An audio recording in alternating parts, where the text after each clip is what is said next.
Coming up right now on Lifestyle Magazine, you're about to hear from people whose revolutionary ideas replaced retribution with reconciliation. Now, here's the host of Lifestyle Magazine, Mike Tucker. Welcome. My guest today is Lisa Ray. She is the founder and president of the Justice and Reconciliation Project.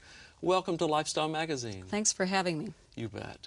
Now tell us a little something about yourself, your background. Well, I've been in the California legislature working for three legislators in the 80s, and also been a lobbyist. And I worked for Justice Fellowship, which is a sister organization of Prison Fellowship Ministries. That's something we all recognize.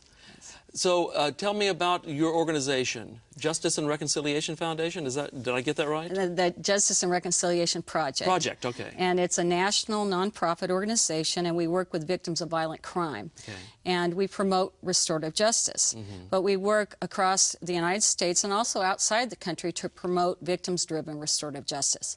Now, what is restorative justice? Well, it's a new vision for the criminal justice system. Okay. Right now, when we respond to crime in the United States, we say crime is a crime against the state. Right. And that the offender has to pay back the state by serving time often. Right. But it's not a crime against a victim, a crime against a real human being. Right. Restorative justice says we're going to turn that on its head. So it's a paradigm shift that says, no, the offender needs to be held accountable to the victim. To the victim. And the victim, as much as possible, the criminal justice system needs to understand that crime injures victims and crime injures communities. So restorative justice says, what can we do to change that paradigm and hold the offender accountable, but also restore and heal the victim as much as possible?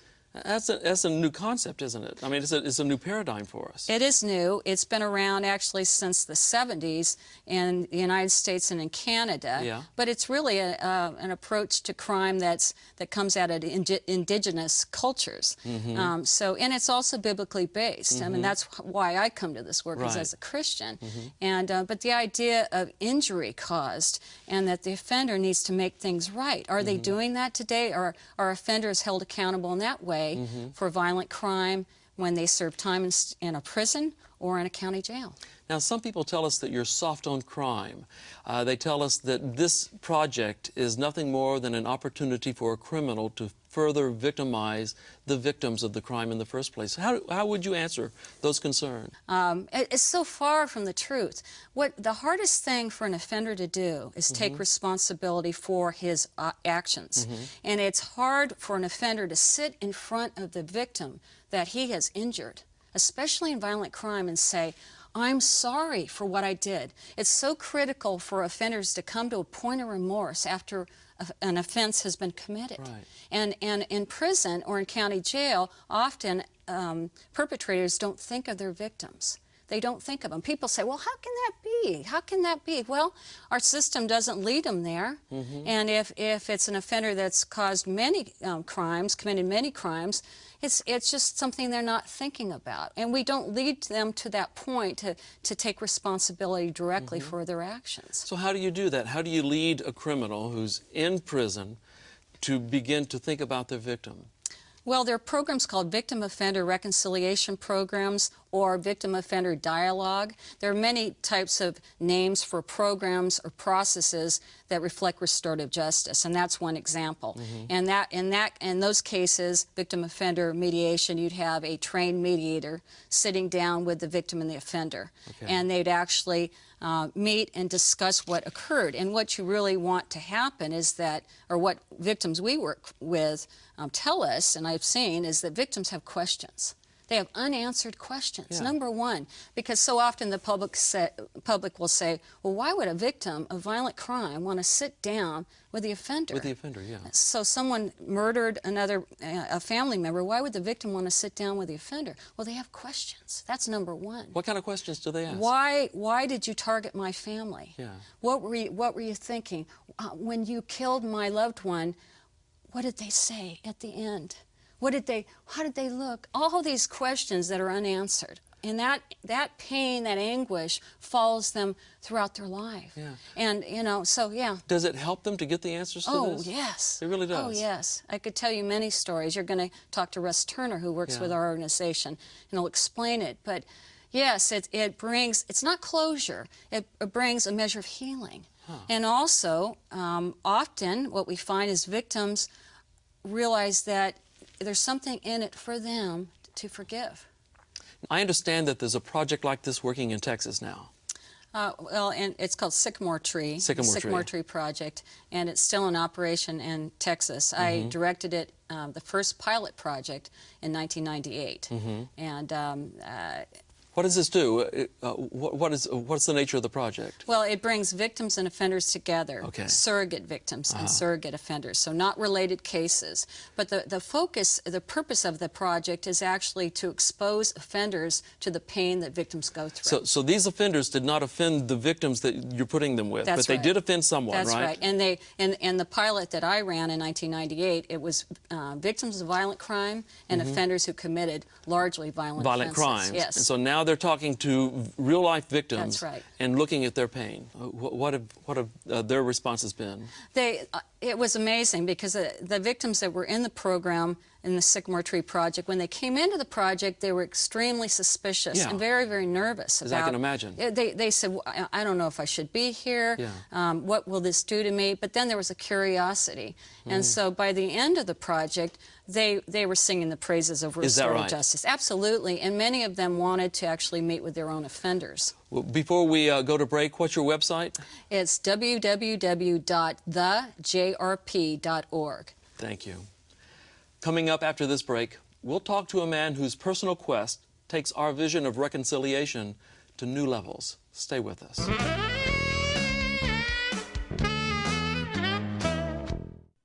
We learned English. Your kids can too. Just watch Hello Channel.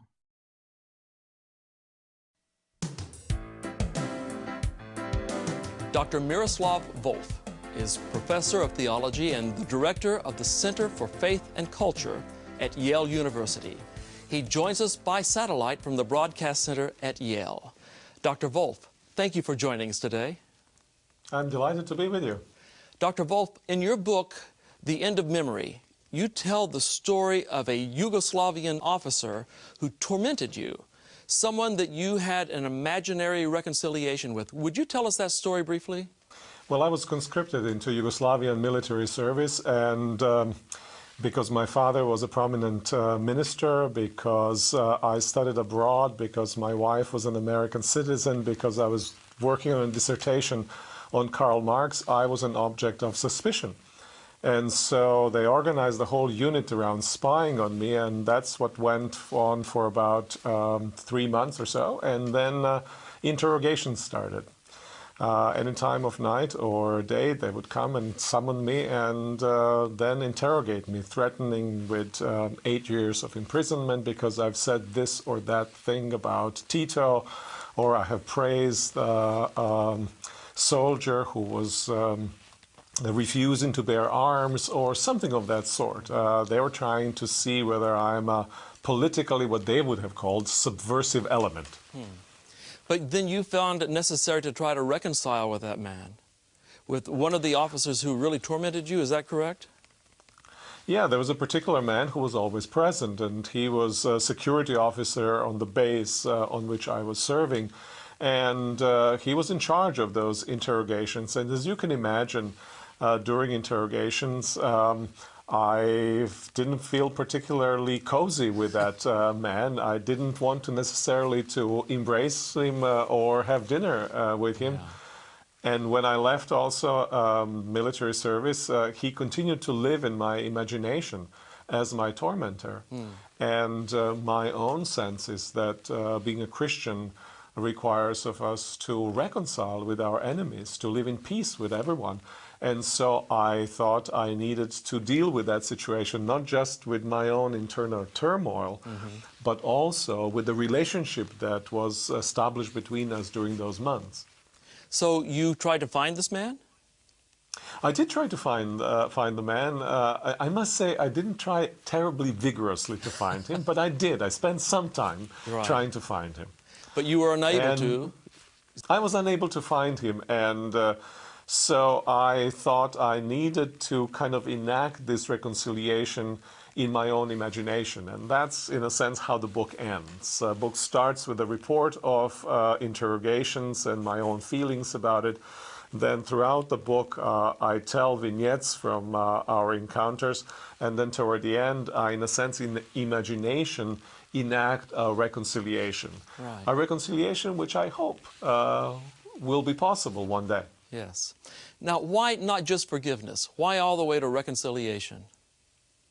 Well, you know, forgiveness takes care of the past, takes care of the injury that has happened in the past, and kind of puts us back into a situation as if that injury had not happened, ideally. Though, of course, forgiveness is never so complete. But for reconciliation, you need a bit more. You need a step toward the person, not simply to remove the obstacle that has been created, but also to move toward the person and create a fellowship that was broken by the injury. You recognize in our world today, most people think forgiveness is an impossibility, much less reconciliation. What do you say to those people? You know, forgiveness is difficult, and sometimes it feels like it is an impossibility. And I think we often have experienced that when we forgive, we forgive partially, then what we forgive we take back. We forgive going in circle, we forgive and take back, and it's a struggle, consistent struggle to forgive. And I think the same is true with reconciliation, which is even more difficult. We struggle to do that. But my sense is that any partial forgiveness is a good forgiveness. Okay. Any partial reconciliation is a good reconciliation. It's a good step. And so I think if we do not approach this with excessive expectations, as if we'll just forgive and everything's going to be fine, as if we'll just embrace and everything's going to be fine, I think we can make progress. How can forgiveness and reconciliation coexist with memory of that which has happened? Well, memories are a very significant part of who we are. They shape our very identity, and forgiveness itself requires a memory, requires for us to remember what has been done to us and to go through that event as we forgive it. I think the same is true of reconciliation. There's no way for either forgiveness or reconciliation to happen without naming transgression as transgression. Once we name it, once we agree on it, then it can be released again. And I think we have this similar model embodied in the story of Jesus Christ, who dies on the cross for sins of the world. God does not just disregard human sin. Christ bears human sin. Christ names human sin and bears it, and that's what makes reconciliation possible. The same is true, I think, in relationship between human beings. If there's someone out there who is hurting right now because they've been victimized, what would you say to encourage them to go to the steps of both forgiveness and reconciliation? As a Christian, I would say, look on the cross. Look what God in Christ has done for you on the cross, and meditate on what that might mean for you as you relate to your own assailant. Dr. Wolf, we cannot thank you enough for being here with us today. Thank you so much. I'm delighted. Coming up, a story of tragedy and healing right after this short break. Hello, my name is Javier. I'm from Spain. I learned English. So can you. Watch Hello Channel.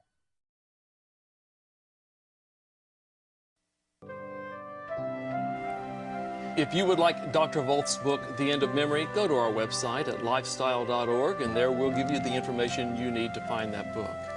Right now joining us is Russ Turner to talk about his personal road to reconciliation. Welcome. Welcome. Glad you're here, Russ. Thank you for having me. Now, tell us your story. Your son was killed? Yeah, the simple fact was a young man made a bad choice. He was on 6 40-ounce malt liquors, 3 or 4 lines of meth, a couple of joints, and 2 light beers. Oh, my. Going about 120 miles an hour.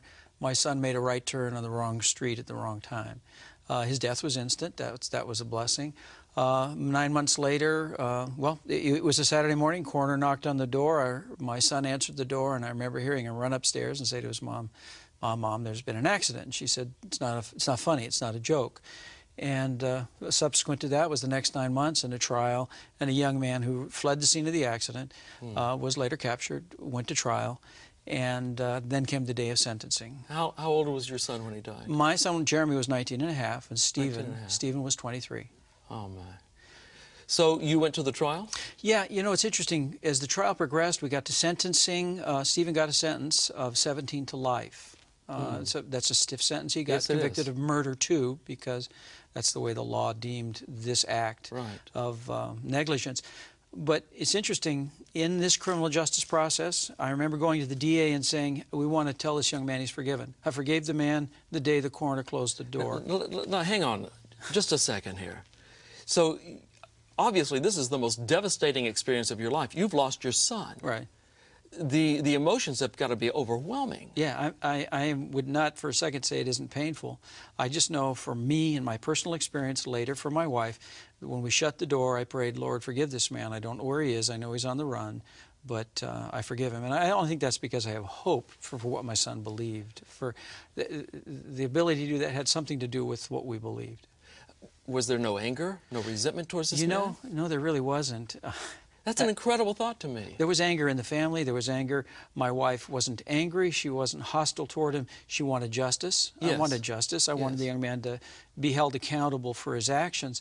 But it wasn't, there was no satisfaction, even during the trial, when friends would come to us and say, you know, we really hope he suffers in prison. And, and it's odd to say, but it didn't help me. When we were going through trial, those statements didn't make me feel better. They thought they were helpful, and they were very kind, loving people. But their heart said, we want someone to pay because we're suffering with you. I wanted my son back, and I wanted life to come back to normal. And it's a new normal. It wasn't going to. We met with the probation officer, and he said at the time of sentencing, you can speak to the court. You can speak to the defendant. He said, respect the court. You know, maybe talk about how this has impacted you. And I remember that day, I had sat up.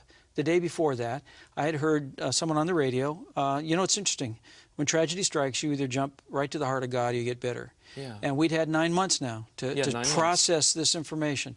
And the day before, this gentleman had said, if someone takes the life of your child, and you do everything you can to get even, it's vengeance.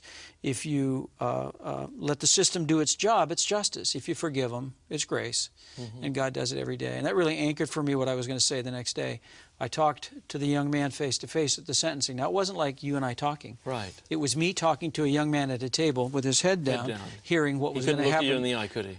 What was going to happen the rest of his life. Yeah. When I was talking about how much pain, I could hardly speak. Came to the point when I decided what I was going to say, but I have hope for you because I know where my son is. I have hope that you'll find that same opportunity for forgiveness, for peace, for a life, you know, because if you find out what hope my son had. And that was, how did he respond to that? There was no response. No response? No. In fact, 3 years later, we got a letter. I remember the day.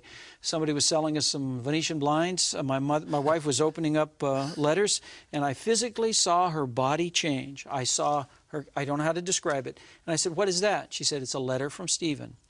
Stephen had written a letter of remorse. He had bucked the system. He found a way to get us a letter because the system really doesn't open the door for offenders to communicate for fear of reoffending, if it's not valid, if they're not true, if they're manipulating. There's all kinds of reasons why. But this man found a way, through his mother, through a pastor, to get us a letter. I wrote him back and said, I have to speak to 4,000 kids in a year. Can I bring a camera, read your letter, say whatever you want to say? And he said yes. What did the letter say? It was very remorseful. Yeah. He talked about his family, our family, the pain that he had caused. He was afraid to write. It was a very sincere letter. I wrote him back. He said to me, if you come to the prison, I'll do it. And there was a friend that was in town who I handed the letter to, and this gentleman was quite wise. He looked at me and he said, do you know what he wants? I said, yeah. Instinctively, he wants me to look him in the eye and say he's forgiven. And he says, are you ready to do that, to take that step? And I think that's what Lisa's been talking about. That's what the professor was talking about. Are you ready to take that step? And yes, I was ready to take that step. I think it was harder for him to face me in prison. He was level 4. That's as high as it goes. 2 guards, 2 cameras. By a miracle, we got a camera in the system. Wow. And he came out and communicated. And the first thing I said to him when he got out of the door was, you have to know I'm not here in anger. I forgive you for this. 9 years later, we met a second time. And the outcome of that interview was a blessing to me. At the end of about an hour and 17 minutes of talking, I asked Stephen, can you imagine my son embracing you, receiving you without hate? And through a broken face, and he said, when I was in trial, I had a dream. He came to my cell door. He was all burnt. You couldn't recognize him. And to a very calm voice, he said, it's going to be okay. He said, it shook me up. I called my mom. It was midnight. It just freaked him out. And I'm sitting here not expecting this. And all I could think of was Christ saying, forgive them. They don't know what they're doing. I wasn't angry. It didn't beat me up. I had a new vision of what the spirit of my son or a spirit of reconciliation might look like. Here is a burned to the crisp body saying through a cell door, it's going to be okay. It's going to be okay. I asked him a follow-up. I just said, well, if you got to see him, what would you say? He said, I would want to say, he said, I just want to give him a hug. I've got to tell you, I got up out of the chair. I just had to hug the kid. Now, we've talked twice, sent a few letters. You can hug the man who killed your son and not hate him, and it has nothing to do with me. I am in awe. No, it's not me, but the power of forgiveness and reconciliation sets me free from being in prison. I cannot thank you enough for your story. I really cannot. And we'll be right back with a final word in just a minute.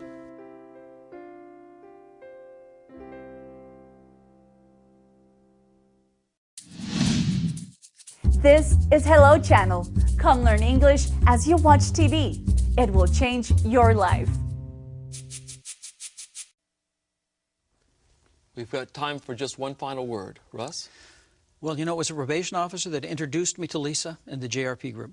And they now are connecting us with other victims that have the same desire, the instinct that they need to forgive and reconcile. Right. And I would say forgiveness will set you free and reconciliation will make your life full and rich. Thank you. Lisa?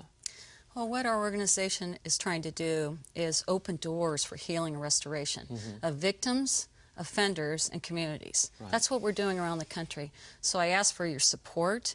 I ask people, if they're victims, to look at our website, and also offenders or families of offenders who want to go through this type of process. But we need to change laws to allow us to do it. Right. The story today was unusual, and I know there are a lot of hurting people out there that have similar experiences, and they say, how do I get this? Right. Well, email us, call us, and we'll try to open the doors. But we are working in the legislatures and also on the federal level to change the laws to allow this to happen in our criminal justice system. Thank you. And thank you for joining us today. If you'd like more information, go to our website at lifestyle.org, and we'll see you again next time. Take care.